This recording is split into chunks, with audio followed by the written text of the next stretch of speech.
10 plates வேணும், ஆனால் கொஞ்சம் இருக்கிற சாரி எனக்கு கஷ்டமாக இருக்கிறேன்னு நினைக்கிற உங்களுக்கு தான் இந்த வீடியோ.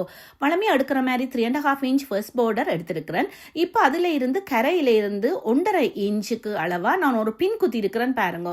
அதுதான் என்னுடைய கைட்லைன், அதுதான் உங்களுக்கு டிப். இப்போ அந்த பெருவிரலில் அந்த பின்னுக்கு மேலே வச்சுட்டு நான் ப்ளீட்ஸ் எடுக்கிறேன். அப்போ அதை என்ன செய்யுதுன்னு சொல்லி சொன்னால் கரைக்கு போகாமல் சரிசமமான ப்ளீட்ஸ் உங்களுக்கு கிடைக்கும். இதில் இப்போ 10 ப்ளீட்ஸ் எனக்கு கிடைக்குது.